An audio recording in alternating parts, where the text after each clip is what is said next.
Security, we have a situation here. Branch manager Derek Morrison's voice cracked like a whip across the marble lobby. His finger pointed directly at the impeccably dressed black woman standing calmly at the VIP teller window. Dr. Amara Williams didn't flinch. Not when every head in First National Trust's flagship Manhattan branch turned toward her. Not when the security guard's hand moved to his radio. Not when Morrison's voice rose another octave. "Ma'am, this is a private banking facility, not a welfare office. You need to leave. Now." The words hit like physical blows. 12 customers froze mid-transaction. Phones emerged from pockets. The 2:47 p.m. silence shattered into whispers and barely concealed stares. Amara's $15,000, 0 cents Hermes briefcase caught the afternoon light. Her Columbia law ring glinted as she placed manicured hands on the counter.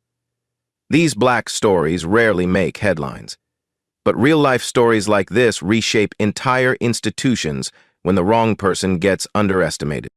Have you ever held a secret so powerful it could destroy the person humiliating you? Morrison's chest swelled as he positioned himself between Amara and the VIP counter. His cheap polyester tie caught the afternoon light, a stark contrast to the silk scarf draped around her shoulders. "Look, I understand you might be lost," he said, volume rising with each word.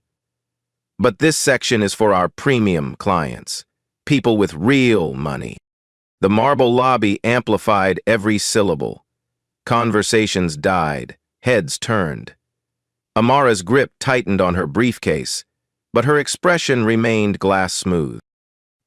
"I'd like to speak with someone about my account," she repeated, her voice carrying the weight of boardroom authority. Morrison's laugh cracked like breaking glass. "Your account?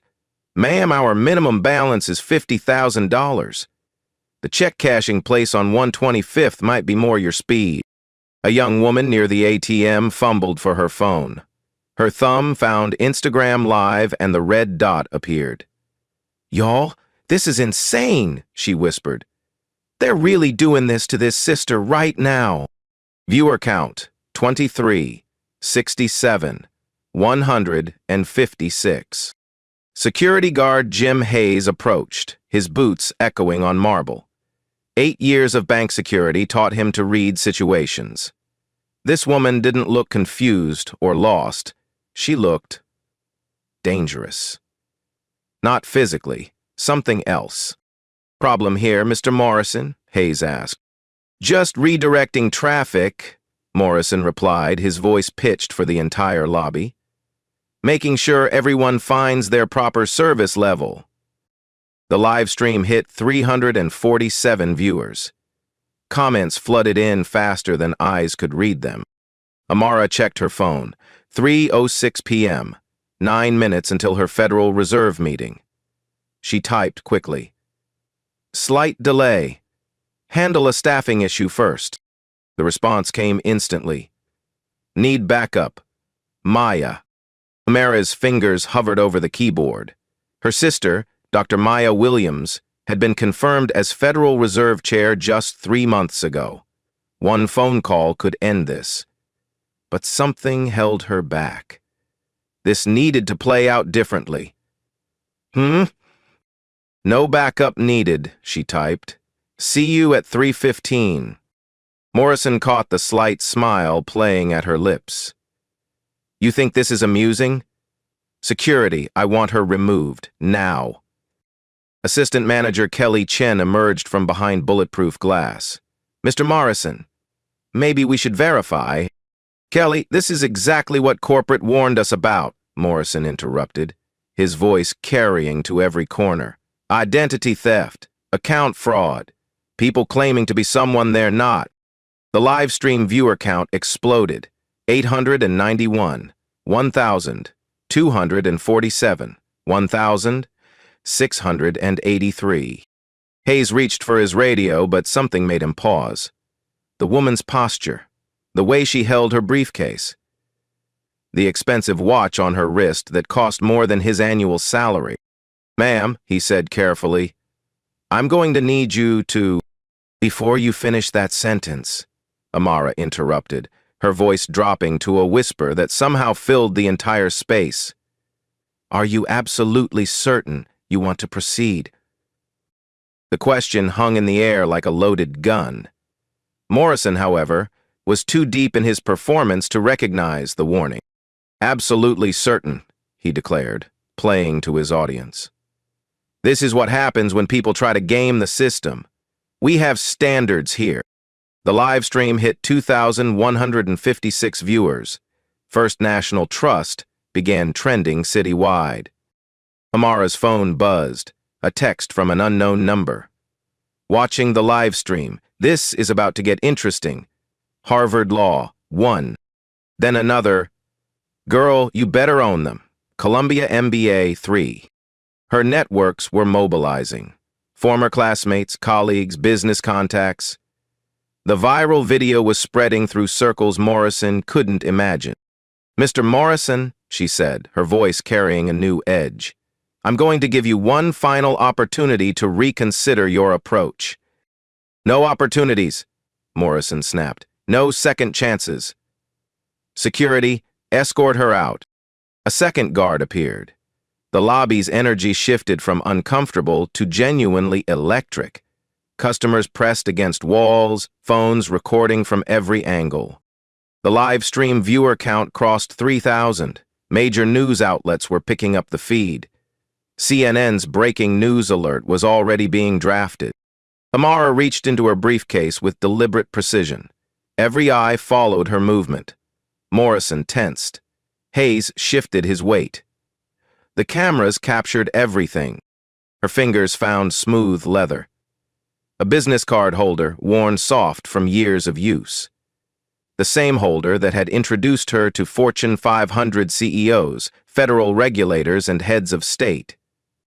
Mr. Morrison, she said, her voice carrying the quiet authority of someone who'd never needed to raise it.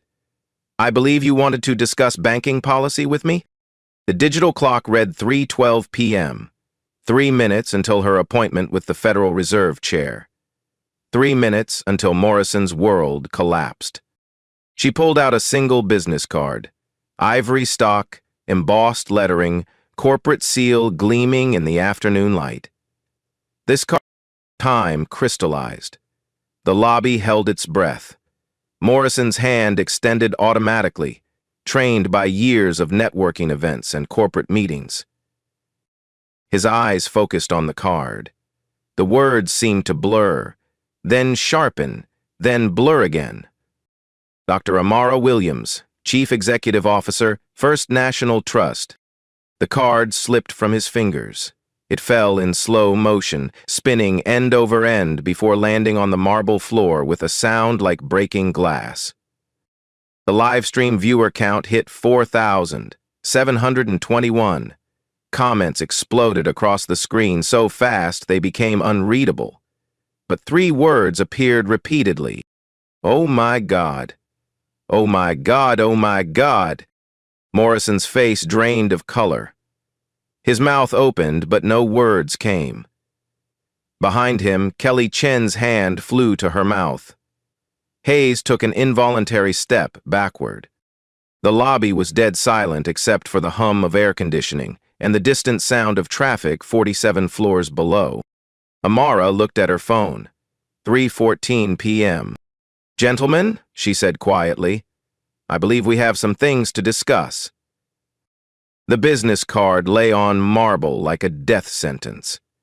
Morrison stared at the embossed letters, his brain refusing to process what his eyes were seeing. That's impossible, he whispered. Amara remained statue still. The silence stretched until it became a living thing, crawling across marble floors and up cathedral walls. Kelly Chen retrieved the card with trembling fingers. She held it to the light, studying the watermark, the raised lettering, the corporate seal. Everything authentic. Everything real. Everything terrifying. Mr. Morrison, she breathed. This is legitimate. Morrison's face cycled through colors like a broken neon sign. Anyone can fake business cards. This has to be some elaborate con. The words ricocheted off marble walls. Customers pressed closer, phones emerging like weapons. The live stream viewer count exploded past 8,000, comments flowing like digital lava. Hayes stepped forward, his security training finally kicking in. 8 years of watching corporate executives had taught him to recognize real power. The way she held her briefcase, the quality of her jewelry, the absolute stillness that only came with supreme confidence. His stomach dropped like a stone. "Sir," he said quietly, "maybe we should verify." "Verify what?" Morrison snapped, desperation sharpening his voice to a blade. "I won't be intimidated by street theater. I've worked too hard to get where I am." The words hit the lobby like physical blows. Phones multiplied. The young woman live streaming started sobbing, her audience approaching 12,000 viewers. Amara moved, one step forward. Her heel struck marble with the sound of a judge's gavel. "Street theater," she repeated, each syllable precise as surgery. "Is that your professional assessment, Mr. Morrison?" Morrison's hands shook, but panic drove him deeper into his hole. "I think this is exactly what we were warned about. Sophisticated fraud, identity theft, people pretending to be someone they're not to access accounts that don't belong to them." Each word was another nail in his professional coffin. The lobby watched in horrified fascination as a man committed career suicide with his own mouth. Mara's phone rang. She answered without breaking eye contact with Morrison. "Maya? I'm running late. Personnel issue." The voice on speaker was crisp, authoritative, unmistakably official. "Need me to call legal?" "Not yet, but have them ready." She ended the call. The silence that followed was deafening. "Federal Reserve," someone whispered. "She knows the Fed chair," another voice murmured. Morrison's world tilted, but desperation made him cling to his delusion. "Accomplices," he declared, his voice cracking like ice. "Coordinated fraud. Fake calls, fake cards, fake everything." Kelly Chen stared at him in horror. "Mr. Morrison, please." "No!" Morrison's voice rose to near hysteria. "I've seen this before. They research executives, print fake credentials, coordinate elaborate schemes." "Stop." The word came from Amara like a thunderclap. Every conversation died, every breath held. The lobby's vast space seemed to compress around that single syllable. She reached into her briefcase with deliberate precision. Not for another business card. For her phone. The banking app opened with a soft chime. She turned the screen toward the lobby, toward the cameras, toward Morrison's disintegrating reality. The numbers glowed like nuclear fire. Account balance, $127,450,892.34. Gasps rippled through the crowd like a physical wave. The live stream chat exploded into incoherent digital screaming. Morrison's face went from gray to green. $227 million, Amara said clearly. "My personal checking account. At your branch." Morrison staggered backward, his hands grasping air. That's not possible." "Would you like to see my savings account?" Her finger hovered over the screen. "Or perhaps my investment portfolio?" The lobby erupted in whispers that built to a roar. Phones buzzed with incoming calls. News alerts pinged across devices. First National Trust stock price was free-falling in real time. Hayes was backing away slowly, his security instincts screaming danger. Not physical danger. Something infinitely worse. The kind of danger that ended careers and destroyed lives. Morrison grabbed the counter for support, his legs betraying him. "I couldn't have known." There was no way to know. Known what, exactly? Amara's voice was surgical steel. That I was wealthy? That I was important? Or that human beings deserve basic respect regardless of their bank balance? The question hung in recycled air like a noose. Morrison's mouth opened and closed silently, a fish drowning in corporate liability. The digital clock read 3:19 p.m., 4 minutes late for the most important meeting in Federal Reserve history. But some moments couldn't be rushed. Morrison straightened with desperate bravado, grasping for his last thread of authority. Even if you are who you claim to be, my actions were justified. I was protecting bank assets, following security protocols. Any reasonable manager would have what? The words sliced through his rationalization like a blade through tissue. Assumed a black woman was a welfare recipient? Called security on a customer requesting account access? Threatened arrest for banking while black? Each question landed like a physical blow. Morrison actually flinched, his body betraying what his mind refused to acknowledge. The live stream hit 18,000 viewers. Network news vans were circling the building like vultures. Police sirens wailed. Not for any crime, but because viral moments drew crowds, and crowds needed management. Remember to keep clean, so the news vans talk anti-viral. Customers pressed closer, sensing they were witnessing something that would be studied in business schools for decades. The young woman live streaming could barely speak through her tears. "Y'all," she whispered to her global audience, "this is history. This is what power looks like when it's quiet." Amara took another step forward. Morrison shrank back until marble bit into his spine. "Mr. Morrison," she said, her voice carrying the accumulated authority of boardrooms and congressional hearings. "Look around this lobby. Really look." Morrison's eyes darted frantically. Every face was a mirror reflecting his humiliation. Every phone was a witness to his destruction. Every second stretched into infinity.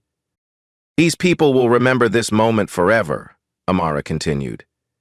"They'll share this story until it reaches millions. Your name will become a case study in everything wrong with institutional bias." Morrison's breathing became shallow, rapid, panic attack territory. Sweat stained his cheap suit. "But," Amara said softly, and the single word stopped time, "this moment can be something else entirely." The word "but" hung like a lifeline in toxic air. Morrison grabbed it with desperate hands. "Something else?" Amara's expression shifted almost imperceptibly. "Not cruel, not kind. Something far more dangerous. Practical. This can be the moment everything changes, Mr. Morrison. For you, for this bank, for every institution that mistakes prejudice for procedure." Morrison swallowed hard, his Adam's apple bobbing like a cork in rough water. "What do you want?" The question everyone had been waiting for. The live stream hit 22,000 viewers. News helicopters circled overhead. Social media exploded with hashtags that would trend for weeks. Amara smiled. It wasn't warm. It wasn't vindictive. It was the smile of someone who held absolute power and was about to use it. "I want transformation, Mr. Morrison. Complete, systematic, measurable change. And you're going to help me build it." The clock read 3:21 p.m. The Federal Reserve would have to wait. History was being written in real time on the marble floors of First National Trust. The word transformation echoed off marble walls like a death knell. Morrison's eyes darted frantically between Amara's face and the phones capturing his disintegration in real time. "I don't understand," he whispered, his voice cracking like old leather. Amara studied him with the detached interest of a scientist examining a specimen. "Understanding requires honesty, Mr. Morrison. Something you've struggled with today. The live stream viewer count exploded past 25,000. Comments flooded in from 12 countries.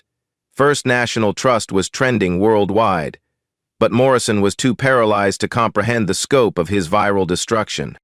Dr. Williams, Hayes ventured, his security training screaming at him to de-escalate. Perhaps we could move this conversation somewhere private? Amara's gaze shifted to him with surgical precision. Mr. Hayes, when Mr. Morrison humiliated me, was that private? No, ma'am. Then his education won't be private either. The words sent ice through the lobby. This wasn't about Morrison anymore. This was about every assumption, every microaggression, every moment of institutional bias that had ever gone unchallenged. Morrison grabbed the counter for support, his knuckles white against marble. What do you want from me? Truth, Amara said simply. Tell everyone here why you assumed I didn't belong. Morrison's mouth opened and closed silently. The question was a noose, and every possible answer would tighten it around his neck. I thought, his voice was barely audible. Louder, Amara commanded. Everyone deserves to hear your reasoning. Morrison's face cycled through colors like a neon sign in the rain. I thought you looked out of place. Out of place how? The silence stretched until it became unbearable. Morrison's breathing was shallow, desperate. You looked like you couldn't afford to be here. Based on what evidence? Morrison's hands trembled against marble. Your appearance. My skin color. The words hit the lobby like a physical force. Gasps rippled through the crowd. The live stream chat exploded into digital chaos. Morrison actually staggered backward, as if slapped. I didn't say that, he whispered desperately. You didn't need to, Amara replied, her voice carrying the weight of decades of similar encounters. Your actions said it for you. The live stream hit 30,000 viewers. News helicopters circled overhead like mechanical vultures. Police had cordoned off the street as crowds gathered to witness the viral moment firsthand. Kelly Chen stepped forward, tears streaming down her face. Dr. Williams, I tried to stop him. I suggested we verify. Kelly! Amara's tone was gentle but firm. You tried to do the right thing. This conversation is about those who chose not to. Morrison straightened with desperate bravado. Even if I made assumptions, they were reasonable assumptions. Security protocols exist for a reason. Any manager would have... Would have what? Amara's voice cracked like a whip. Assumed a black woman was a welfare recipient? Called security on a customer requesting account access? Threatened arrest for banking while existing? Each question landed like a physical blow. Morrison's face went from gray to green, his body betraying what his mind refused to acknowledge. Show me the training manual that teaches racial profiling. Amara continued relentlessly. Point me to the policy that instructs you to humiliate customers based on their melanin content. Morrison's mouth worked silently. There was no such manual, no such policy. Every corporate training video he'd ever watched had explicitly forbidden his behavior. Amara reached into her briefcase and pulled out her phone again. But this time, she didn't show the screen to Morrison. She showed it to the cameras. This is the First National Trust Employee Handbook, she said, scrolling through a digital document. Section 4.2, Customer Service Standards. Quote, all customers shall be treated with dignity and respect, regardless of race, gender, age, or perceived economic status. Morrison's breathing became rapid and shallow. I know the handbook. Do you? Amara's finger swiped to another section. Section 7.1, Anti-Discrimination Policies. Quote, any employee who profiles customers based on appearance or assumed demographics will face immediate disciplinary action, up to and including termination. The words hung in the air like a judicial sentence. Morrison's legs gave out completely. He slumped against the counter, his cheap suit wrinkled and sweat-stained. The woman noticed his distress.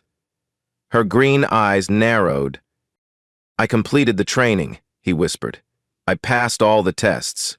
"Passing tests and applying knowledge are different skills," Amara replied. "You memorized the right answers, but internalized none of the principles." Her phone buzzed. A call from Mayor Williams, Fed Chair. She declined it and typed quickly, "Historic moment happening. Will call soon." The response came immediately. "Watching live stream. The whole Fed is watching. Make it count." Amara showed the text to the lobby. The Federal Reserve Board was witnessing this moment. The top banking regulators in the country were watching Morrison's professional destruction in real time. Morrison's face went from green to white. "Oh God. Oh my God, this is everywhere, isn't it?" "Yes," Amara said simply. "Your name is now permanently associated with institutional racism. Your children will find this video when they Google you. Your grandchildren will study this moment in business school." The live stream hit 35,000 viewers. Social media was erupting. Stock markets were reacting to the viral video. First National Trust's share price had dropped 12% in the last 10 minutes. And the crash had already happened in Park City. Morrison looked around the lobby desperately, seeking an escape route that didn't exist. Every face was a mirror reflecting his humiliation. Every phone was a witness to his destruction. "What do you want?" he asked, his voice breaking like old glass. Amara studied him for a long moment. Not with hatred, not with pity, with something far more complex. The calculation of someone who saw opportunity in catastrophe. "I want you to choose, Mr. Morrison." "Choose what?" "Future." Amara's voice was matter-of-fact, almost clinical. "You can resign quietly and hope this video doesn't follow you forever. Take whatever severance HR offers and pray your next employer doesn't Google your name." Morrison's breathing became labored. The viral video had already been screen recorded thousands of times. This moment would live forever on the internet. The Myanmar stared at Morrison. His eyes rolled. "Or," Amara continued, and the single word stopped time, "you can help me ensure this never happens again."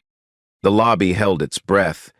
Even the live stream comments paused, as if the entire world was waiting for Morrison's response. "Help you how?" he whispered. Amara's expression shifted almost imperceptibly. Not cruel, not kind, something far more dangerous. Transformational. By becoming the face of change. By standing up in front of cameras and explaining exactly what you did wrong and why. By helping me design training programs that prevent this from happening to anyone else. Morrison's mouth fell open. "You want me to publicly admit?" "I want you to publicly educate," Amara corrected. "There's a difference between humiliation and transformation. I'm offering you the chance to choose your ending." The offer was extraordinary. Most CEOs would have simply fired him and moved on. But Amara was proposing something revolutionary, turning the perpetrator into an advocate for change. Morrison looked around the lobby one more time, at the cameras recording his lowest moment, at the customers who'd witnessed his humiliation, at the young woman live streaming who'd been sobbing throughout the entire ordeal. When he spoke, his voice was barely audible. "If I do this, if I help you, what happens to my career?" Amara's expression softened almost imperceptibly. "That depends entirely on how committed you are to change. I don't want to destroy you, Mr. Morrison. I want to rebuild you into someone better." The live stream hit 40,000 viewers. News anchors were struggling to find precedents for what they were witnessing. A CEO using absolute power not for revenge, but for institutional transformation. Morrison's voice cracked like breaking ice. What would you need me to do? Everything, Amara said simply. Apologize publicly, design better training, implement monitoring systems, become a case study in redemption rather than just discrimination. She paused, letting the weight of the commitment settle. Your redemption arc will be as public as your downfall. Every step watched, every word recorded, every mistake amplified. Morrison closed his eyes, processing the magnitude of what she was offering. Not just a job, not just forgiveness. The chance to rewrite his story from perpetrator to advocate. When he opened his eyes, something had shifted in his expression. Not pride, he'd lost that forever. But perhaps purpose. Dr. Williams, he said, his voice stronger now, I accept. The lobby erupted. The live stream exploded. History was being made in real time. Amara extended her hand. Then let's change an industry, Mr. Morrison. The handshake lasted exactly 3 seconds, long enough for every camera to capture. Long enough to become the defining image of corporate accountability in the digital age. The elevator's ascent felt like rising from hell into purgatory. Morrison watched the floor numbers climb, 20, 30, 40, each digit marking his journey from public humiliation to private reckoning. 47 floors above Manhattan, Amara's corner office commanded the city like a throne room. Floor-to-ceiling windows framed Central Park and the Hudson River. Morrison had never been this high in the building before. Senior management existed in a different atmosphere. Sit, Amara said, gesturing to a leather chair that probably cost more than his monthly salary. Morrison perched on the edge like a sparrow on a wire, ready to flee. His hands still trembled from the lobby encounter. Amara settled behind her mahogany desk, the same surface where she'd negotiated billion-dollar mergers and advised Treasury secretaries. Today, she was negotiating something far more complex, a human soul. Before we discuss your future, she said, opening her laptop, let's examine your present. The screen filled with data, but not the overwhelming spreadsheets Morrison expected. A single chart appeared. Customer satisfaction scores over 18 months. Your branch ranks 847th out of 643 locations, Amara said simply. Morrison blinked. That's impossible. There are only 643 branches. Exactly. Amara's smile was sharp as a blade. You're so bad at customer service, you've achieved negative existence. The absurdity of it hit Morrison like a slap. Despite everything, he almost smiled. Almost. The real number is 612th, Amara continued. But you get the point. You're not just failing, you're spectacular at failing. She clicked to another screen. Want to guess why? Morrison shook his head mutely. Your branch serves the most diverse neighborhood in Manhattan, Amara explained. 47 languages spoken within a 6-block radius. Median household income ranges from $15,000 0 cents to $1,500,000 0 cents. It should be our most profitable location. Morrison's stomach dropped. Should be? Instead, it's bleeding customers faster than a severed artery. Amara's fingers danced across the keyboard. Account closures up 67% over 2 years. New account openings down 43%.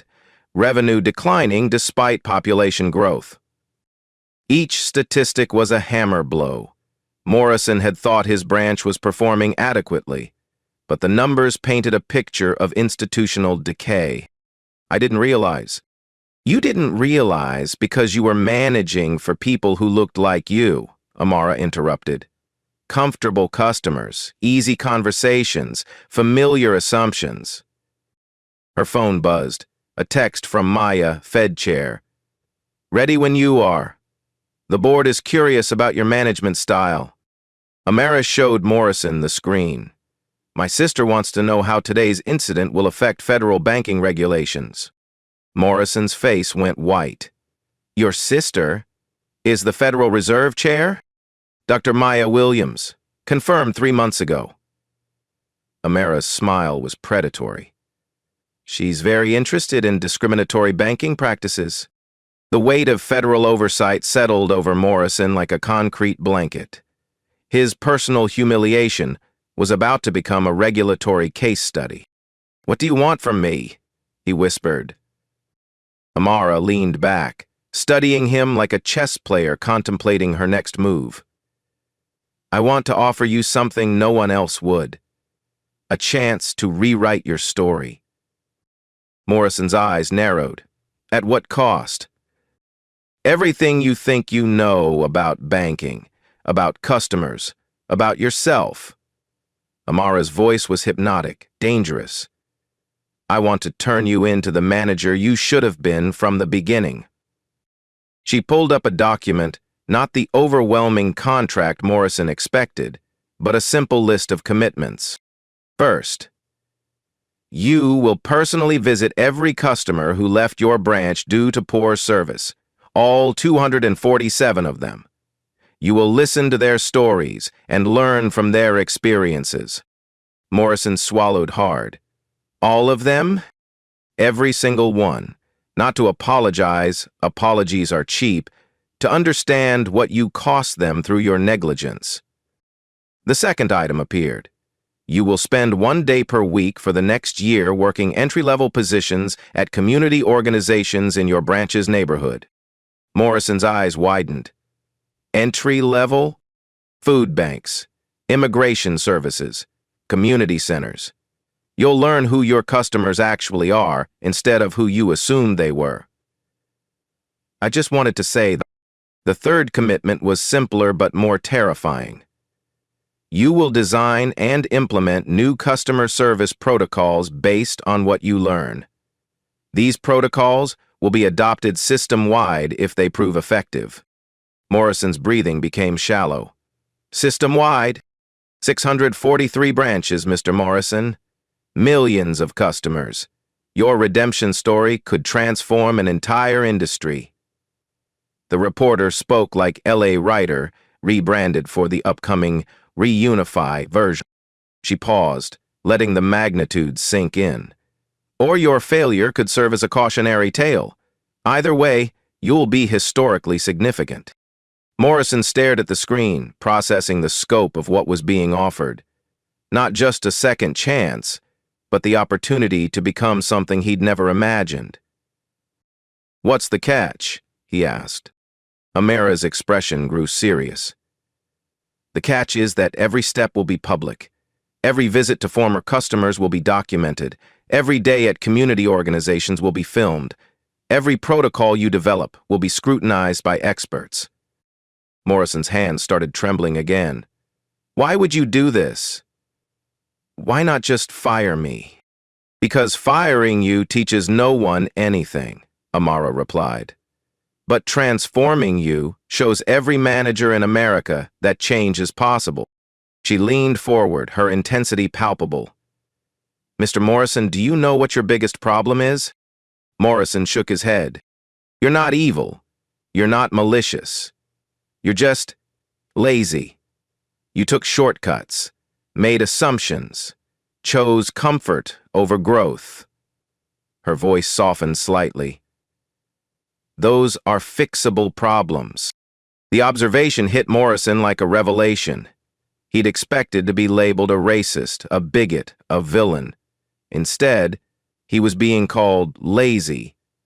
Somehow, that felt worse and better simultaneously. If I do this, he said slowly, if I follow through on everything, what happens to my career? Amara's smile was enigmatic. That depends entirely on how committed you are to change. Success could make you the most sought-on banking executive in America. Failure could end your career permanently. Morrison looked out the window at Manhattan, stretching endlessly in all directions. Millions of people living their lives, pursuing their dreams, building their futures. How many had he failed to serve properly? How many had he turned away through carelessness or assumption? The viral video, he said quietly. It's never going away, is it? Never, Amara confirmed. But you get to choose what comes after it. The question is, do you want to be remembered as the man who got caught discriminating, or the man who used that moment to transform an industry? Morrison closed his eyes, weighing the alternatives. Resignation would mean obscurity and shame. Acceptance meant exposure and accountability, but also the possibility of redemption. When he opened his eyes, something had shifted in his expression. Not confidence, he'd lost that forever, but determination. "Dr. Williams," he said, his voice steadier than it had been all day, "I want to be better than I was." Amara's smile was genuine for the first time since the lobby encounter. "Then let's start your education, Mr. Morrison." She reached for her phone to call the Federal Reserve, then paused. "One more thing. This won't be easy. There will be days when you want to quit, when the scrutiny feels unbearable, when every mistake gets amplified." Morrison nodded. "I understand." "Do you?" Amara's gaze was penetrating. "Because once we announce this publicly, once we commit to this path, there's no backing down. Your redemption arc becomes a public trust." Morrison took a deep breath, feeling the weight of decision settling into his bones. "I'm ready." Amara smiled and dialed her sister. "Maya, it's time for that Federal Reserve meeting. I have someone here who's going to help us revolutionize banking culture." She put the call on speaker. "Mr. Morrison, meet the Federal Reserve Chair. Maya, meet the man who's going to become our case study in institutional transformation." The voice on the phone was warm but authoritative. "Mr. Morrison, I understand you've had quite a day. Are you ready to help us ensure it never happens to anyone else?" Morrison's voice was clear and strong. "Yes, ma'am, I am." 6 weeks after the viral video that shattered his world, Morrison stood in the same lobby where his humiliation had begun. But everything had changed. The transformation wasn't dramatic or Hollywood perfect. It was messy, uncomfortable, and painfully real.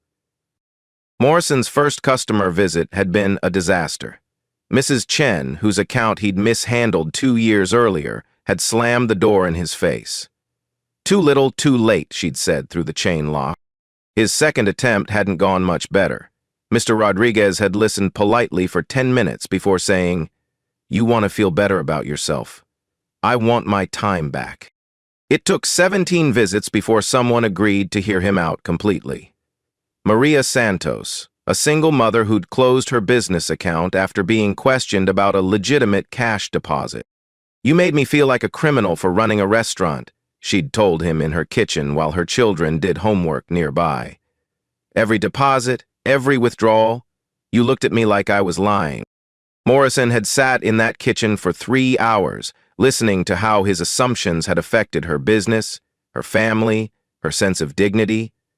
When he left, he understood something he'd never grasped before. Discrimination wasn't just about individual moments. It was about the cumulative weight of 1,000 small indignities. Back at the branch, changes were happening, gradually, not because of corporate mandates, but because Morrison was learning to see customers differently. The first change was simple. He started walking the lobby floor. Instead of hiding in his office, he greeted customers personally. The initial reactions were mixed. Some recognized him from the viral video and seemed wary. Others were simply surprised that a manager was paying attention. "Good morning, Mr. Kim," he said to a customer he'd previously overlooked. "How's your daughter's college fund coming along?" Mr. Kim blinked in surprise. "You? Remember that?" "I should have asked before," Morrison replied honestly. "Tell me how we can better serve your family's goals." The conversation lasted 15 minutes. By the end, Mr. Kim had opened a second savings account and referred 2 friends to the branch. Kelly Chen watched these interactions with cautious optimism. "He's trying," she told colleagues. But some days are better than others. Indeed, Morrison's transformation wasn't linear. There were setbacks, moments when old habits surfaced. During a particularly busy afternoon, he caught himself making assumptions about a customer's financial capacity based on their clothing. "Stop," he told himself out loud, causing the customer to look up in confusion. "I'm sorry," Morrison said quickly. "I was about to make an assumption about what services you might need. Instead, let me ask, how can we best help you today?" Zara, the Columbia student who documented the original incident, continued filming Morrison's journey. Her weekly updates showed both progress and struggles. "Week 6, she whispered to her phone camera. "And he's still learning. Yesterday, he spent 40 minutes helping an elderly customer understand new banking technology. The old Morrison would have directed her to the online tutorials. The changes extended beyond customer service. Morrison had implemented what he called assumption checks, moments when staff were encouraged to pause and question their initial judgments about customers. "Before you decide what someone needs," he told his team during a morning meeting, "ask yourself, what am I assuming and why?" The practice was spreading. Other branch managers were visiting to observe Morrison's methods, not because they'd been mandated to change, but because the results were undeniable. Customer satisfaction scores had risen from 47% to 78% in 6 weeks. New account openings were up 89%. Most significantly, customer complaints had dropped to near zero. Dr. Maya Williams, the Federal Reserve Chair, visited for an unscheduled inspection. She spent 2 hours observing interactions before speaking with Morrison privately. "The numbers are impressive," she said, "but I'm more interested in sustainability. Can this change outlast the scrutiny?" Morrison considered the question carefully. "I hope so. But honestly, I need the scrutiny. Without it, I might slip back into old patterns." That's a remarkably honest answer. I've learned that honesty is the only foundation for real change. Amara arrived for her weekly check-in, finding Morrison in conversation with a customer whose English was limited. Instead of showing impatience, he was using a translation app while a bilingual colleague joined the discussion. "How many languages can we serve now?" Amara asked later. 11, with real-time translation for 12 more, Morrison replied. "But it's not just about language. It's about taking time to understand what people actually need. And what have you learned about what people need?" Morrison paused, reflecting on dozens of customer conversations. They need to feel seen. Not judged, not categorized, not processed. Seen. As individuals with unique circumstances and goals. That's a profound shift from 6 weeks ago. 6 weeks ago, I thought banking was about managing risk and maximizing profit. Now I understand it's about serving human dreams. The transformation was real, but fragile. Morrison knew that earning back trust would take years, not weeks. But for the first time since the viral video destroyed his old life, he felt hopeful about the person he was becoming. Change, he was learning, wasn't a destination. It was a daily choice to be better than yesterday. 3 months after the viral video changed everything, the marble lobby of First National Trust hummed with a different energy. Morrison stood in the exact spot where security had threatened to arrest Amara. But now he was greeting Mrs. Patterson, the elderly black woman who'd closed her account the previous year. "Welcome back," he said, his voice carrying genuine warmth. "I've been hoping you'd give us another chance." Mrs. Patterson smiled cautiously. "My granddaughter saw your video, said maybe people can change after all." The transformation wasn't complete. It never would be. But it was real. Zara live-streamed from the corner where she'd first documented Morrison's downfall. Her audience had grown to 50,000 followers who'd watched every step of his redemption journey. 3 months ago, this lobby represented everything wrong with institutional bias, she told her camera. Today, it's proof that accountability can create change. The numbers supported her optimism. Morrison's branch had achieved 91% customer satisfaction, highest in the company's history. More importantly, the demographics of their premium customers now reflected the neighborhood they served. But the real change was harder to quantify. It lived in moments like Mrs. Chen speaking Mandarin with their new bilingual specialist, in Mr. Rodriguez's teenage son opening his first savings account without feeling judged, in the way conversations happened with respect instead of assumptions. Amara arrived for her final monthly inspection, finding Morrison in the lobby rather than hiding in his office. 3 months of community service had taught him that management meant serving, not commanding. "How does it feel?" she asked, gesturing to the bustling space where customers waited patiently because they trusted they'd be heard. Morrison considered the question carefully. "Humbling. Every day I discover something else I was doing wrong. But also hopeful, because every day I get a chance to do better." The viral video had reached 4.2 million views, spawning countless discussions about bias in corporate America. But its legacy wasn't just the moment of humiliation. It was Morrison's documented journey from perpetrator to advocate. The hardest part, Morrison told Zara during their final interview, wasn't admitting I was wrong. It was realizing how many people I'd hurt without even noticing. His voice carried the weight of 73 customer visits, each conversation a lesson in the cumulative impact of small indignities.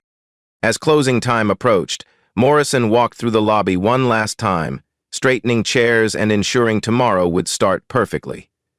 The same marble floors that had witnessed his destruction now supported his reconstruction.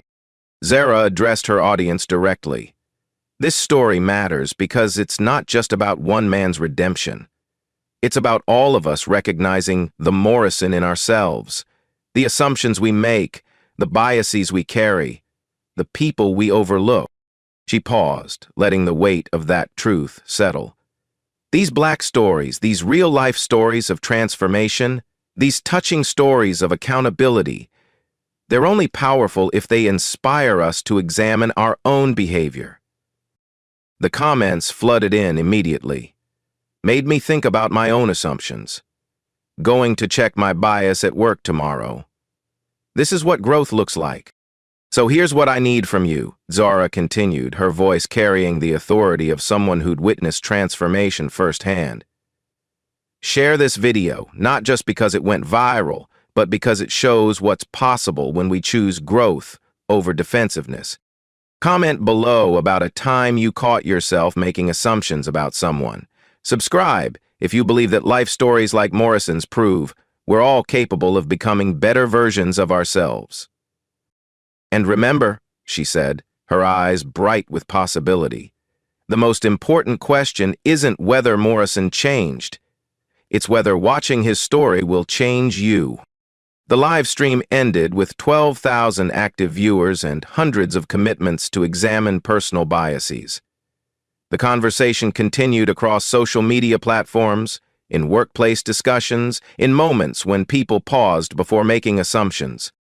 Morrison's viral humiliation had become humanity's mirror, reflecting not just one man's prejudices, but society's opportunity to choose transformation over judgment.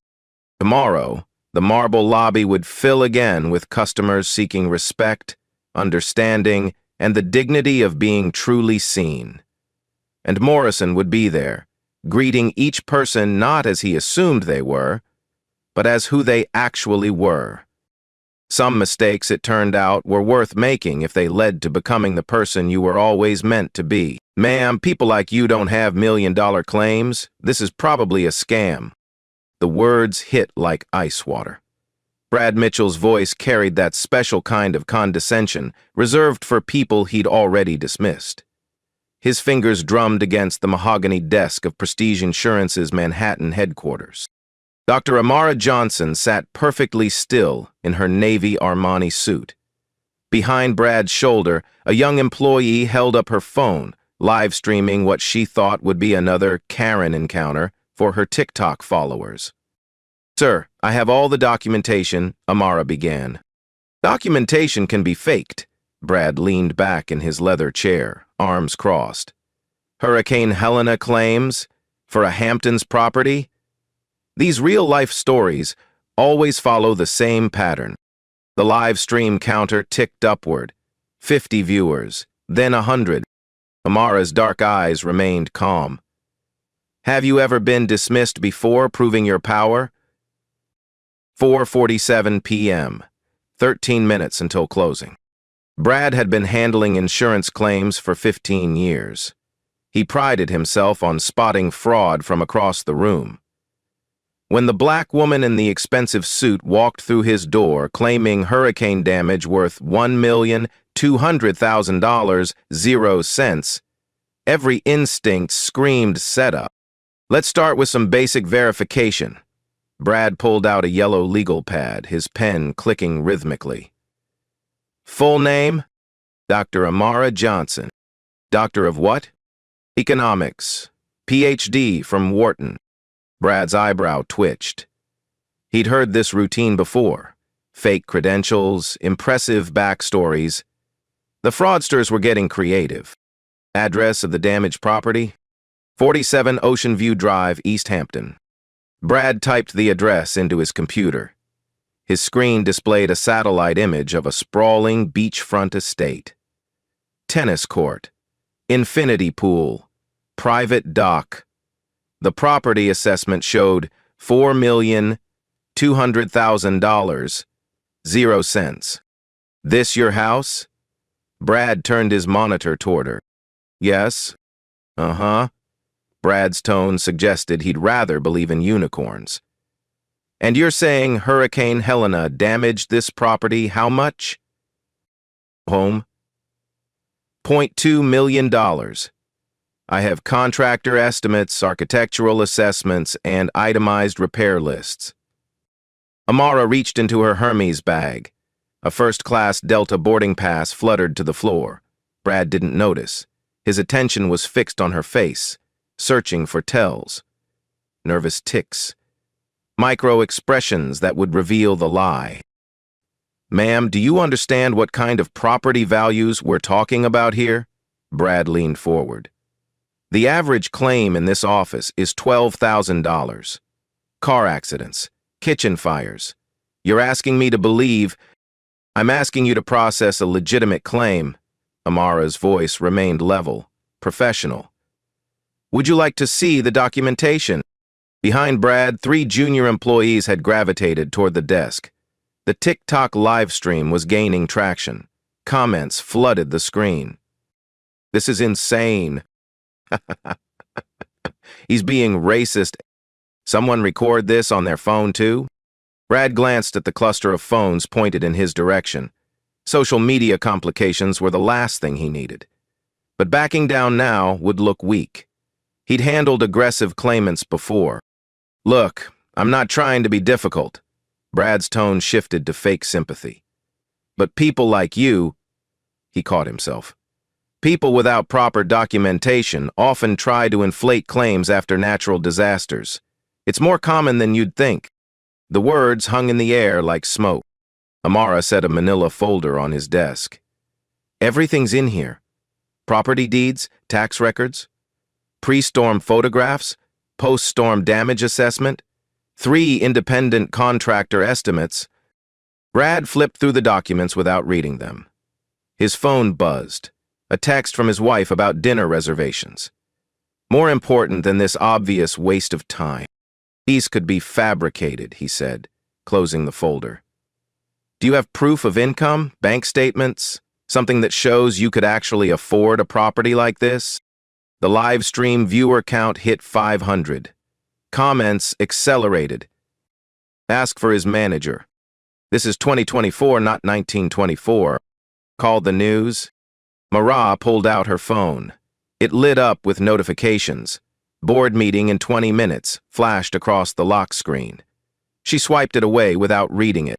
Sir, I understand you need to verify claims, but I've provided standard documentation. What additional proof do you require? Brad checked his watch. 4:51. 9 minutes until he could escape this circus. Honestly, I think you should try a community center. Or legal aid. They handle cases like yours. The room went silent except for the hum of fluorescent lights. Even the TikTok comments paused. Amara reached into her bag again. This time, a business card slipped out with the boarding pass. It fluttered face down on the carpet. Cases like mine? Amara's voice stayed steady, but something shifted in her posture, a coiled energy. What kind of case do you think this is? Look, lady. Doctor. Fine. Doctor, we close in 8 minutes.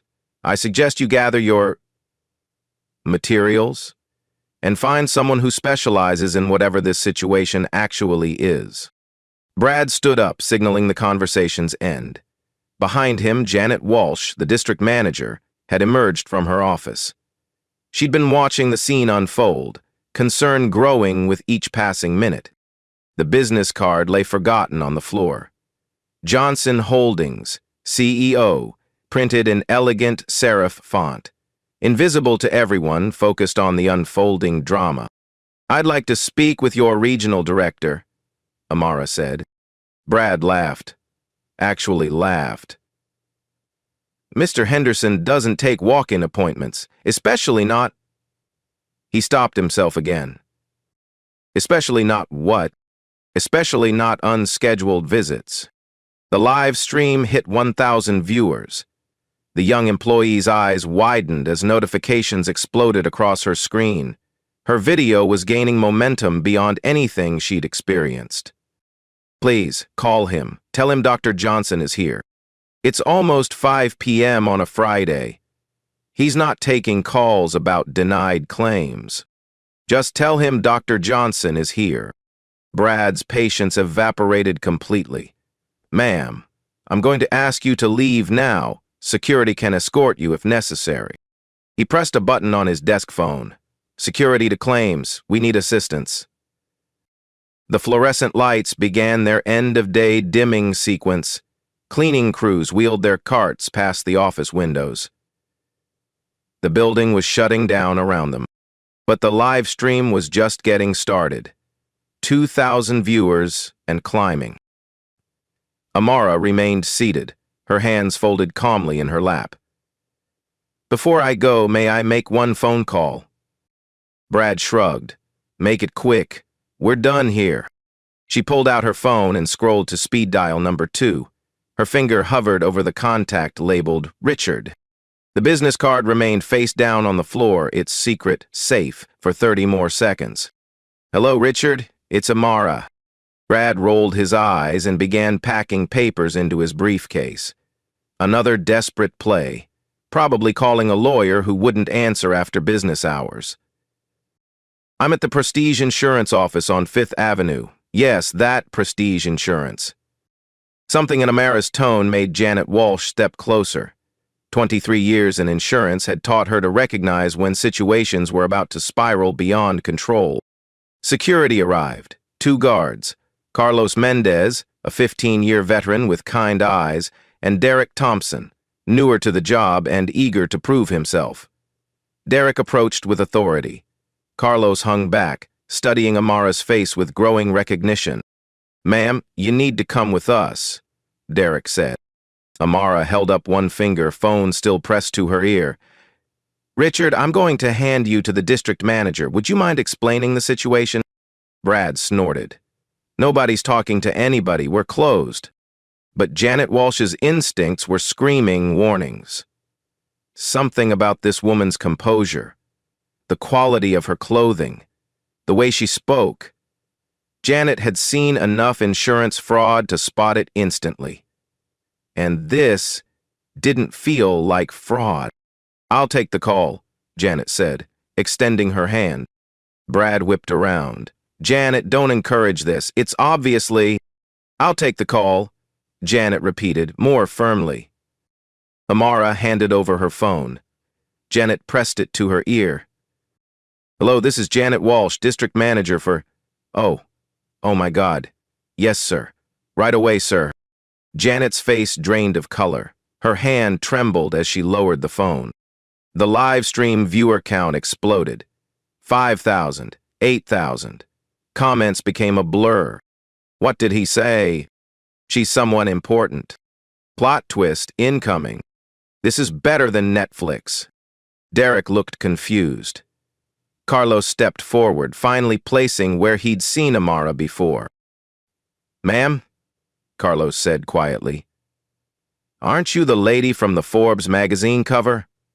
The one who—" "Carlos, shut up," Derek snapped. "She's trespassing." But Carlos's words hung in the air. Other employees began pulling out their phones, not for social media, but for Google searches, fingers flying across screens. Janet Walsh looked like she might vomit. "Brad," she whispered, "do you know who this is?" "Some lady trying to scam us," Brad replied, but his confidence was cracking. Janet's reaction suggested something far more serious than insurance fraud. The young TikTok employee held her breath. Her live stream had hit 15,000 viewers. The comment section was chaos. "Google her name right now. Johnson Holdings. Oh, this is about to be good. Someone screen record this?" "Brad," Janet said, her voice barely audible. "This is Dr. Amara Johnson. She's the CEO of Johnson Holdings. So, Johnson Holdings owns 47% of our parent company." The words hit the room like a thunderclap. Brad's briefcase slipped from his hands, papers scattering across the floor. Derek's mouth fell open. Carlos nodded respectfully and stepped back. "That's impossible," Brad stammered. "She can't be—" "She's not." But Amara's calm expression never changed. She checked her watch. 4:56. "I have a board meeting in 4 minutes," she said quietly, "about quarterly performance reviews." The live stream exploded past 20,000 viewers. Comments were coming too fast to read. She asked the painter, "That man's about to be fired. Best plot twist ever. This is why we can't judge people." Brad's face cycled through confusion, denial, and dawning horror. But you can't be, I mean, you don't look like—" The silence that followed was deafening. "Like what?" Amar asked. Brad's mouth opened and closed like a fish. Around him, phones continued recording. Security guards shifted uncomfortably. Janet Walsh looked ready to disappear into the floor. "I was just doing my job," Brad said weakly. "Where are you?" Amara stood slowly. "Is racial profiling part of your training manual?" You assumed I was lying because of how I look. You refused to process legitimate documentation. You suggested I visit a community center instead of honoring a valid insurance claim." The TikTok employee's hands shook as she held her phone. 25,000 viewers. Her video was going viral in real time. "You called security to remove a shareholder from her own company's office," Amara continued. "Is that standard protocol?" Janet Walsh found her voice. "Dr. Johnson, I am so deeply sorry. This is completely unacceptable. We'll process your claim immediately and—" "The claim is the least of our problems," Amara said. She picked up the business card from the floor, the one that had been hiding her identity. "Brad, how many claims have you denied this quarter?" I don't know off the top of my head. Guess, maybe 50? How many of those claimants were people of color?" Brad's silence answered the question.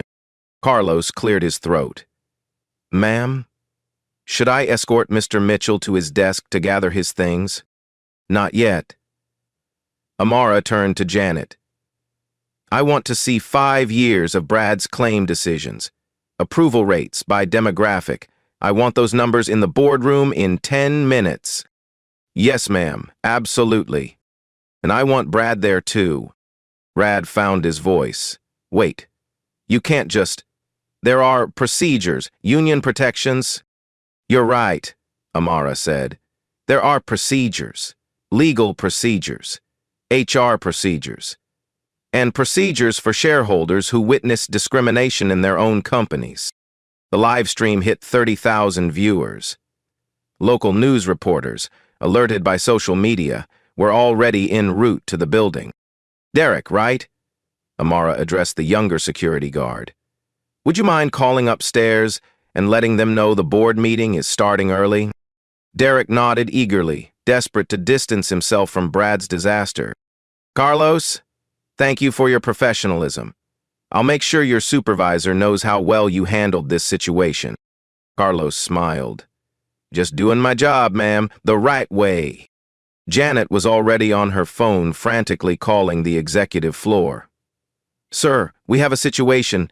Dr. Johnson is here and... Yes, sir, I understand, right away. Brad slumped into his chair, the weight of his catastrophic judgment settling on his shoulders. Around him, phones continued recording. The TikTok live stream was becoming a document of corporate accountability in real time. You know what the really sad part is? Amara said, gathering her documents. I came here in good faith. I had legitimate storm damage. I needed help. And instead of helping, you saw my skin color and decided I was lying. She headed toward the elevator bank. That says more about this company's culture than any performance review ever could. The elevator doors opened. Amara stepped inside. 47th floor, she told Carlos, who had volunteered to escort her. As the doors closed, Brad remained frozen at his desk, surrounded by scattered papers and the wreckage of his career. The live stream counter hit 40,000 viewers. The plot twist was complete, but the real story was just beginning. The executive boardroom occupied the entire northeast corner of the 47th floor. Floor-to-ceiling windows offered commanding views of Central Park and the Manhattan skyline. Richard Henderson, CEO of Prestige Insurance Corporation, paced behind a conference table that could seat 20. At 58, Henderson had built his reputation on data-driven decisions and corporate efficiency. He'd also built it on avoiding exactly the kind of public relations nightmare currently exploding across social media platforms. His assistant burst through the mahogany doors.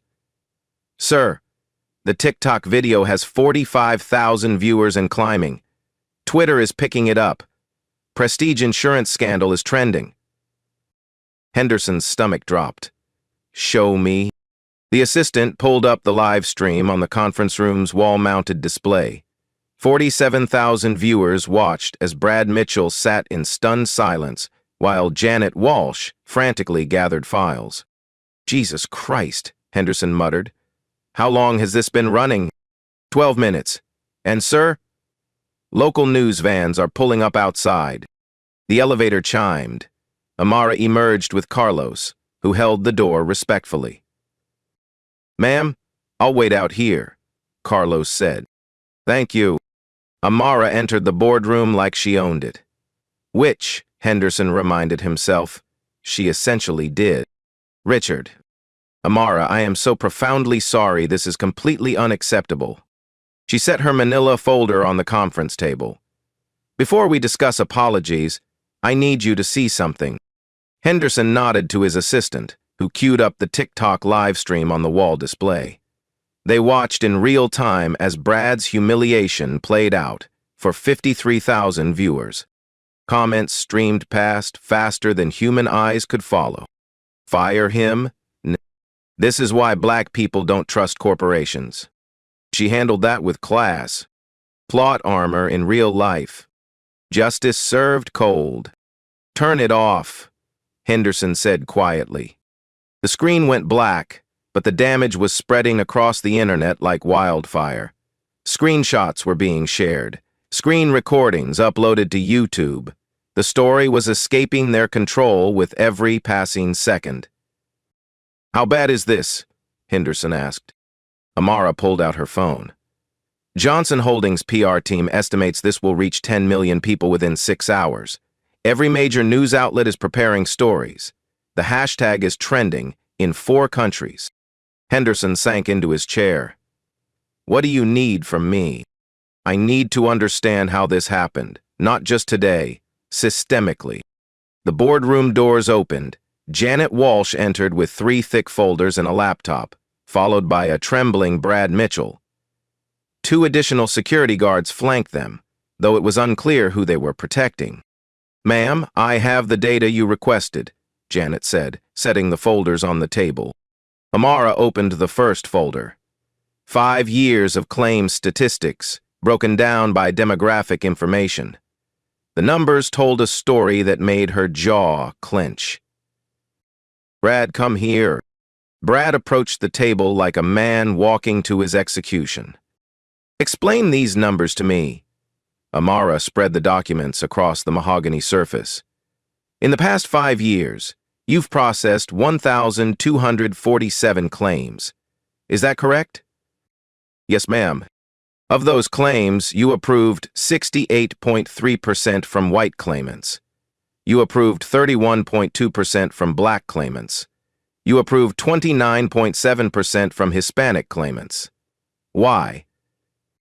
I don't know. I mean, I never looked at it that way. You never noticed that you deny claims from people of color at more than twice the rate of white claimants. Henderson studied the data over Amara's shoulder. The pattern was undeniable and legally catastrophic. "That's a discrimination lawsuit waiting to happen," he said. "Waiting." Amara pulled out her second phone. "My legal team filed preliminary paperwork 20 minutes ago. We're seeking damages for every denied minority claim in the past 5 years, plus punitive damages for systematic discrimination." Henderson's face went white. "How much are we talking about?" "Conservative estimate, $57 million. The room fell silent except for the hum of air conditioning and the distant sound of protesters gathering outside the building. "But I didn't mean to discriminate," Brad said desperately. "I was just being thorough. Some claims seemed suspicious." "Which claims seem suspicious?" Amara asked. "Well, you know, when someone doesn't look like they could afford... when someone doesn't look like they could afford what..." Brad's silence confirmed everything. Henderson stood up. "Brad, you're terminated, effective immediately. Security will escort you out." "Wait," Amara said. "Not yet." Everyone turned to look at her. "I want Brad to see what real consequences look like. Janet, pull up our parent company's organizational chart." Janet's laptop screen displayed a complex corporate structure. Prestige Insurance Corporation sat as a subsidiary of Hartford Financial Group, which was owned by American Insurance Holdings, which was controlled by Johnson Holdings. "Brad, do you see that 47.3% ownership stake?" Amara pointed to the bottom of the chart. "That represents my voting shares. I could dissolve this entire company with a board resolution." Brad swayed on his feet. "But dissolving companies puts innocent people out of work. So instead, I'm going to fix the company." Henderson leaned forward. "What do you have in mind?" "3 non-negotiable demands. First, my hurricane claim gets approved immediately, with a 15% penalty fee for the discriminatory delay. Done. Second, we hire an independent auditing firm to review every denied claim from the past 5 years. Any claim denied due to discriminatory practices gets automatically approved with interest and penalty fees." Henderson calculated rapidly. "That could cost us $40 million. It's going to cost you $40 million either way. This way, you help people, instead of enriching lawyers." "Agreed. What's the third demand?" "Mandatory bias training for every employee in this company, starting immediately. Any employee who fails the certification program gets terminated." Brad's face cycled through panic and resignation. "What about me?" "You?" Amara turned to face him directly. "You get to be the example. Your termination announcement will include the specific reason: racial discrimination in claims processing. Your employment history will reflect that termination reason for any future background checks. It'll ruin my career. You ruined your own career the moment you decided my skin color determined my credibility. Henderson nodded to security. Escort Mr. Mitchell out. Full termination protocol. As Brad was led away, Amara turned back to Henderson. I want monthly reports on claim approval rates by demographic. I want an anonymous reporting system for discrimination complaints. And I want a diversity and inclusion officer with direct reporting access to the board. You'll have it all. One more thing. That young woman with the TikTok account, the one who documented this entire incident, I want her promoted. Her willingness to shine light on discrimination makes her exactly the kind of employee this company needs. Janet nodded eagerly. I'll handle it personally. Outside the boardroom windows, news helicopters circled the building. The TikTok live stream had hit 100,000 concurrent viewers. Prestige Insurance scandal was trending worldwide. This could have destroyed us, Henderson said. This could still destroy you, Amara replied, but it doesn't have to. Change the culture and this becomes a redemption story. Ignore it and it becomes your obituary. She gathered her documents and headed for the door. My claim approval paperwork better be ready by Monday morning. It'll be ready by tomorrow morning. Amara paused in the doorway. Richard, I didn't come here to cause trouble. I came here because my house was damaged in a hurricane and I needed help. The fact that it turned into a discrimination case says everything about what's wrong with this industry. The elevator doors closed behind her, leaving Henderson alone with the wreckage of his company's reputation and a very clear choice about what to do next. On social media, the story was just beginning to explode. By Monday morning, the TikTok video had been viewed 4.2 million times. YouTube compilation videos were trending. News outlets from CNN to BBC had covered the story. The hashtag Prestige Insurance Scandal had generated 2.1 million posts across all platforms. Henderson called an emergency board meeting for 8 a.m. 12 board members filled the conference room, their faces reflecting various degrees of panic and anger. Legal counsel sat along the wall, laptops open, damage assessments scrolling across their screens. Before we begin, Henderson said, I need everyone to understand the scope of what we're dealing with. He gestured to the wall display, which showed real-time social media analytics. The numbers were staggering. 4.2 million video views, 47,000 news articles, stock price down 8% in pre-market trading, and we have class action attorneys calling every hour. Board member Patricia Volkov, representing institutional investors, leaned forward.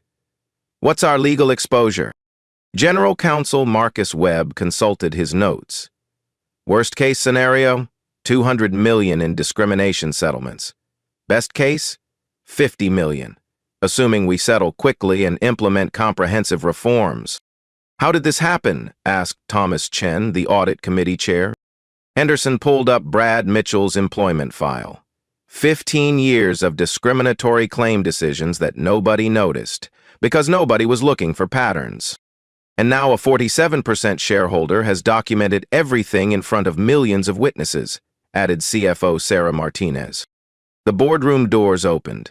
Amara entered with 2 associates, her legal counsel, and a data analyst carrying a laptop. Good morning, she said calmly. Thank you for accommodating the early meeting. Henderson gestured to 3 empty chairs. Dr. Johnson, please introduce your team. This is Rebecca Chen, our employment law specialist, and David Kim, our data analytics director. David has some interesting findings about claim approval patterns across the insurance industry. David opened his laptop and connected to the wall display. Spreadsheets filled the screen, dense rows of numbers that told a damning story.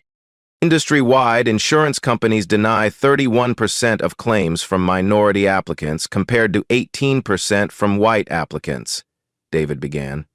Prestige insurance's numbers are significantly worse. 68% denial rate for minorities versus 14% for whites. Patricia Volkov studied the data. These numbers suggest systematic bias. Not just bias, Rebecca Chen interjected. Legally actionable discrimination under the Civil Rights Act, the Fair Housing Act, and state insurance regulations. Marcus Webb shifted uncomfortably. What kind of settlement range are we discussing?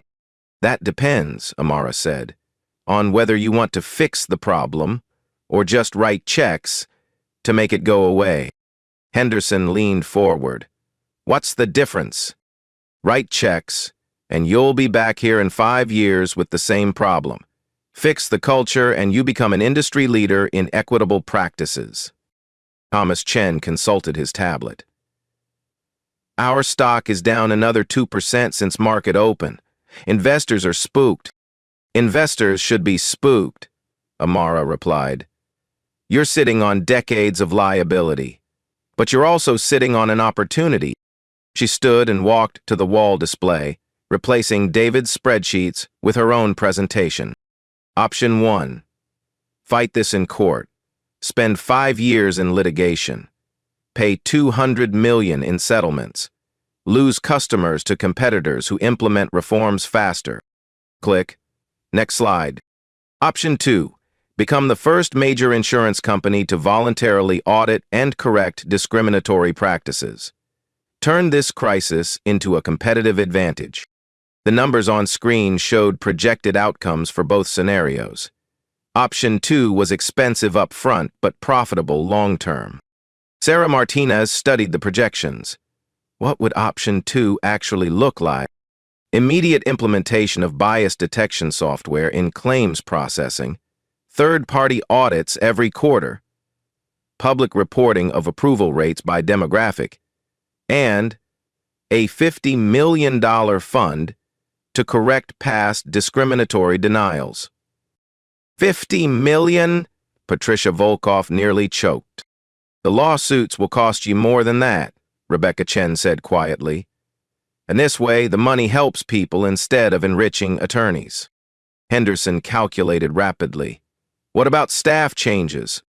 Anyone involved in discriminatory practices gets retrained or terminated. Zero tolerance. That could be dozens of employees. Then you hire dozens of better employees.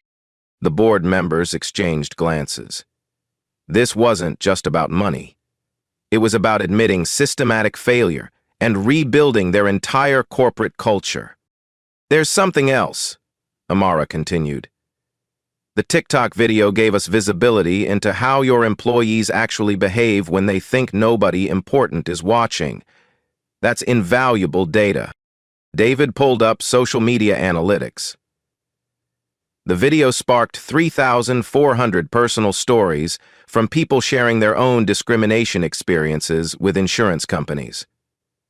Not just Prestige, the entire industry. We could be the company that responds to those stories, Amara said. The company that says we hear you, we believe you, and we're going to do better. Thomas Chen looked skeptical. Or we could be the company that admits guilt and opens ourselves to every lawsuit in the country. You're already open to those lawsuits, Rebecca Chen replied. The only question is whether you handle this proactively or reactively. Henderson studied the room, 12 faces reflecting fear, anger, and calculation. What kind of timeline are we talking about? Full implementation within 90 days, Amara said. Bias detection software can be operational in 30 days. Training programs can start immediately. Public reporting begins next quarter. And if we refuse? Then I exercise my voting rights as a major shareholder. I call for new leadership, and I make sure every news outlet understands that this board chose to protect discrimination rather than eliminate it. The threat hung in the air like smoke. Patricia Volkov broke the silence. What guarantees do we have that implementing these changes will satisfy the legal issues? None, Rebecca Chen answered honestly. But continuing current practices guarantees massive legal exposure. This gives you a chance to control the narrative. Sarah Martinez pulled up insurance industry news on her phone. Allstate's stock is up 3% this morning. They announced voluntary bias audits an hour ago. Competitors are already moving, Henderson realized. Because they're smart, Amara said. This story isn't going away. Every insurance company in America is scrambling to audit their practices before they become the next viral video. She returned to her seat. You can lead this industry transformation or get dragged through it. But the transformation is happening either way. Henderson looked around the table. All in favor of implementing Dr. Johnson's proposed reforms? 10 hands rose immediately. Patricia Volkoff and Thomas Chen hesitated, then raised their hands as well. Unanimous, Henderson said. Marcus, draft the implementation timeline. Sarah, prepare the financial projections. Patricia, handle investor communications. What about Brad Mitchell's termination? Asked Thomas Chen. Public announcement this afternoon, Henderson decided. Full transparency about the reasons. Zero tolerance messaging.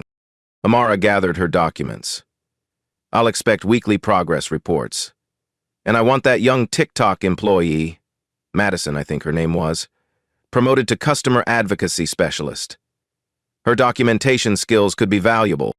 Done. As the meeting broke up, Henderson approached Amara privately. This could have gone much worse for us. It could have, she agreed. But I'd rather fix problems than destroy companies. Destruction is easy. Building something better takes work. We not just take the settlement money and walk away? Amara paused at the boardroom door. Because touching stories like mine happen every day to people who don't own 47% of the company. Those people deserve better. She left Henderson with 12 board members, a crisis to manage, and the beginning of a very different conversation about what corporate responsibility actually meant. Outside, protesters had been replaced by news crews interviewing Madison, the TikTok employee whose live stream had captured everything. I just filmed what I saw, Madison told a CNN reporter. I had no idea she owned the company. I just knew what Mr. Mitchell was doing wasn't right. The story was still growing, but now it was growing in a different direction. Immediate fallout. 48 hours post-viral. The termination was swift and decisive. Brad Mitchell cleaned out his desk under security escort, while news cameras captured every moment.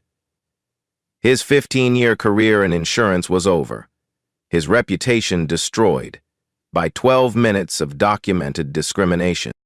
Mr. Mitchell was terminated for violations of our anti-discrimination policy, Henderson announced at a press conference. We have zero tolerance for bias in claims processing. Janet Walsh faced a different fate. Her 23 years of service earned her a second chance, but only after completing a comprehensive bias training program and accepting a formal reprimand. I should have intervened sooner, she admitted publicly. I failed both our customer and our company values. Carlos Mendez received a promotion to Senior Customer Relations Specialist. His recognition of Dr. Johnson earning him recognition as someone who saw people rather than stereotypes. I just treated her like I'd want my own mother treated, he said simply. Madison Torres, the TikTok employee whose documentation had sparked the transformation, was promoted to Customer Advocacy Director. Her first initiative was training all employees on the power and responsibility of witnessing discrimination. Concrete reforms, 30 days post-incident, the Equity First Claims Processing System launched with fanfare. Every claim now underwent automated bias screening, with algorithms flagging potential discrimination before human review. The technology was revolutionary and expensive. We're investing $12 million, 0 cents, in bias detection software, CFO Sarah Martinez announced. It's not just about compliance, it's about being better. The real-time monitoring system sent alerts whenever approval rates deviated from demographic baselines. In the first month, it flagged 47 cases for review, resulting in 31 claim reversals and additional training for 12 employees. Every Prestige employee completed a mandatory 40-hour certification program on equitable practices. The training covered unconscious bias, cultural competency, and the legal requirements of fair treatment. Failure to complete certification within 90 days meant termination. The transparency dashboard went live on Prestige's website, showing real-time statistics on claim approvals by demographic categories. The unprecedented transparency was initially terrifying for executives, but ultimately became a competitive advantage. We're the first insurance company to publicly share these numbers, Henderson explained to investors. It demonstrates our commitment to accountability. Measurable impact. 90 days later. The numbers told an extraordinary story of transformation. Minority claim approval rates jumped from 31% to 67%, finally matching industry averages. More significantly, overall approval rates increased from 52% to 64%, proving that bias had been masking legitimate claims across all demographics. Customer satisfaction scores increased by 34% overall, with the most dramatic improvements among communities of color. But surprisingly, satisfaction among white customers also improved by 18%, suggesting that fair processes benefited everyone. The financial impact was initially sobering. Prestige paid $47 million, 0 cents, in settlements to families whose claims had been inappropriately denied over the past 5 years. Hurricane Helena victims alone received $23,400,000, 0 cents, in previously rejected claims. But the long-term financial picture was remarkably positive. Stock prices rose 12% as investors recognized that equitable practices reduced legal liability and improved market reputation. New customer acquisition increased 28%, with particular growth in underserved communities. Media coverage, global attention. The story transcended social media to become a case study in corporate accountability. CNN featured Dr. Johnson in a prime-time special titled, "How One Woman Changed Insurance Forever." The network's investigation revealed similar patterns at 17 other major insurers. Forbes named Dr. Johnson to their most powerful women list, highlighting her decision to choose systematic change over personal financial gain. She could have sued for hundreds of millions, the article noted. Instead, she chose to fix the system. The TikTok video reached 47 million views, generating 8.2 million likes and 2.3 million shares. More importantly, it spawned thousands of copycat videos documenting discrimination across industries. The hashtag #EquityFirst generated 12 million posts worldwide. International media coverage was equally intense.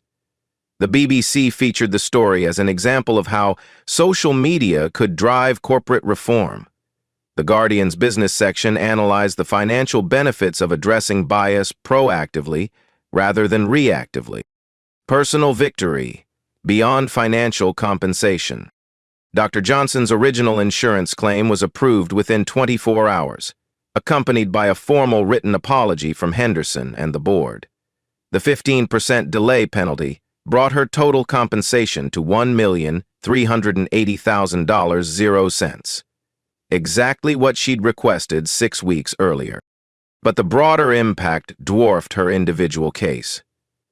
The $156 million, 0 cents, in previously denied Hurricane Helena claims meant that 847 families could finally rebuild their homes and lives. Real people with real stories of loss and recovery. Mrs. Patterson in Queens can fix her roof now, Dr. Johnson told reporters. The Martinez family in the Bronx can replace their flood-damaged belongings. That matters more than any personal settlement. Harvard Business School developed a case study around the incident, titled Shareholder Activism in the Digital Age. The case was taught in MBA programs worldwide, focusing on how social media could amplify corporate accountability. Intellectual over financial, the deeper victory. Legal experts estimated that Dr. Johnson could have pursued discrimination lawsuits worth $200, 300 million. Her decision to seek systematic change instead puzzled some observers, but reflected a deeper understanding of power and impact. Money damages one company, she explained to Harvard Business Review. Systematic change impacts an entire industry, which creates more value for society. The philosophy extended beyond insurance. Johnson Holdings implemented equity standards across all its investments, requiring portfolio companies to demonstrate fair practices or face divestment. The approach influenced $4.2 billion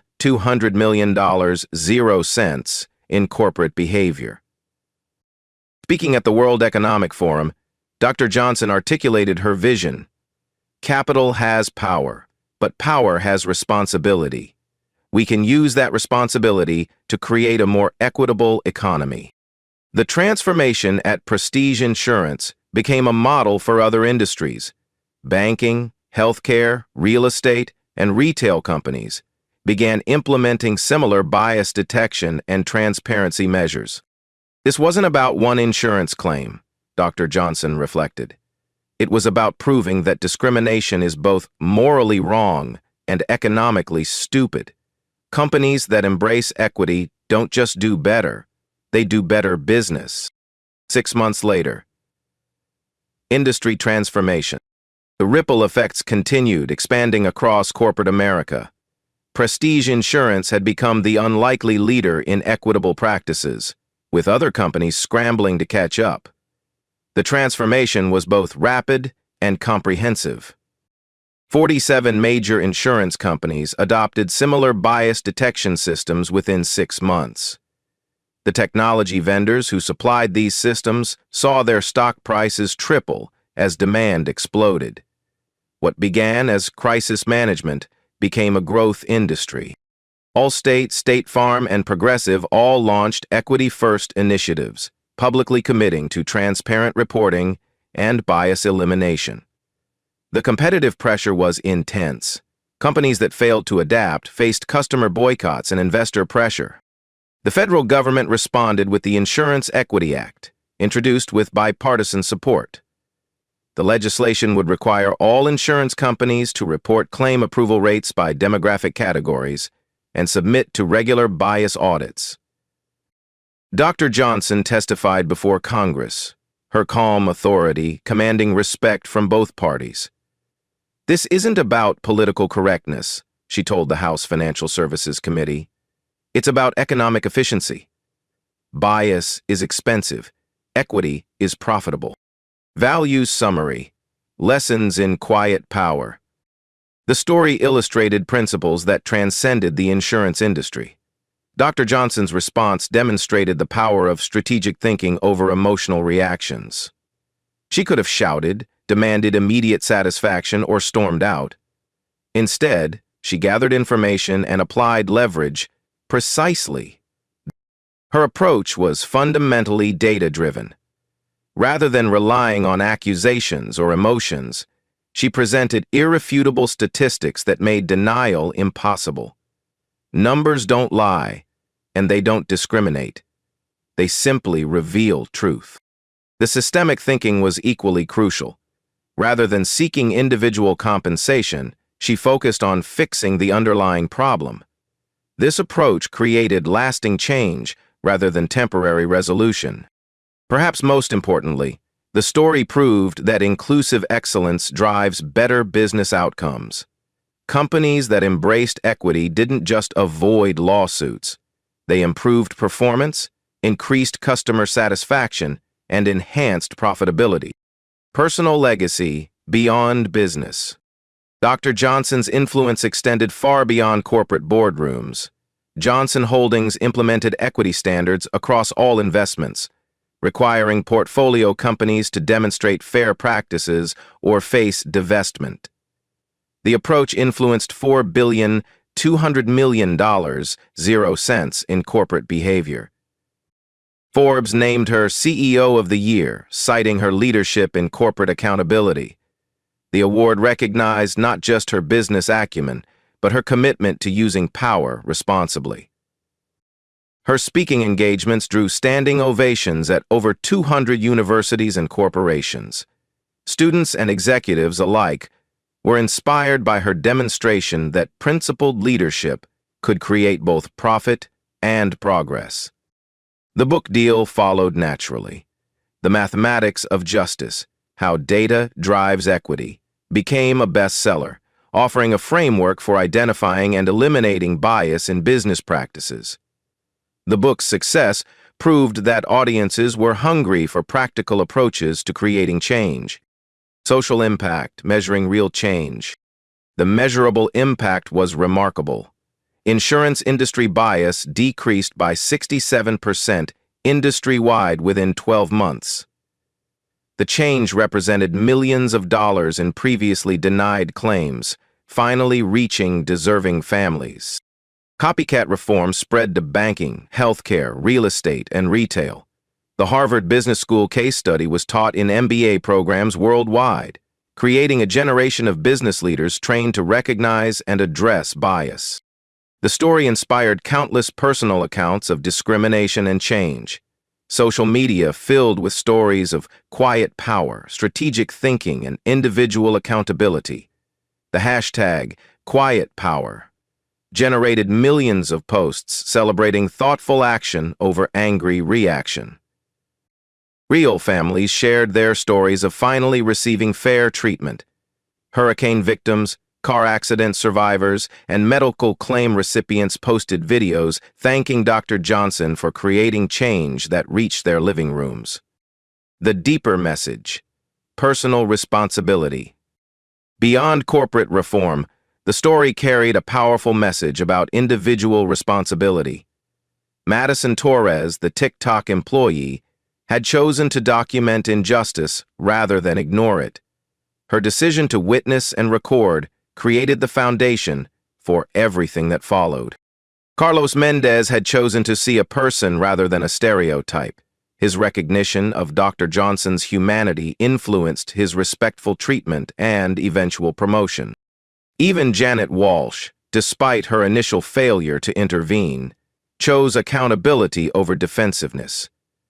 Her willingness to admit mistakes and commit to change created a model for learning from bias, rather than denying it. The story proved that everyone has power to create change, regardless of their position or resources. Sometimes power means owning 47% of a company. Sometimes it means holding up a phone to record the truth. Call to action: Your voice matters. The transformation at Prestige Insurance demonstrated that individual actions can create systemic change. Every person who shared the story, every comment that supported equity, every viewer who watched the video contributed to the momentum for reform. Your story matters. Your voice matters. Your willingness to witness and speak truth matters. The next time you see discrimination, bias, or unfair treatment, remember that you have the power to document, share, and create accountability. Share your own experiences in the comments. Tag someone who needs to see this story. Subscribe for more examples of quiet power creating lasting change. Follow the Equity First Foundation at @equityfirst.org for updates on corporate accountability initiatives. The insurance industry changed because one woman refused to accept discrimination and one employee chose to document the truth. What change will you create? What story will you tell? What power will you use to make tomorrow better than today? Final message: the mathematics of justice. Dr. Johnson's approach proved that justice isn't just morally right, it's mathematically sound. Companies that embrace equity perform better. Societies that eliminate bias prosper more. Individuals who stand up for fairness create ripple effects that reach far beyond their immediate circumstances. The 12 minutes that changed an industry started with one woman's refusal to accept no as a final answer. It continued with one employee's decision to document truth. It grew through millions of people's choice to share, support, and demand better. Your moment is coming. Your opportunity to create change is approaching. When it arrives, remember Dr. Johnson's quiet power, Madison's courage to witness, and Carlos's choice to see humanity. The mathematics of justice is simple. One person plus one action equals infinite possibility for change. Don't let anyone convince you otherwise.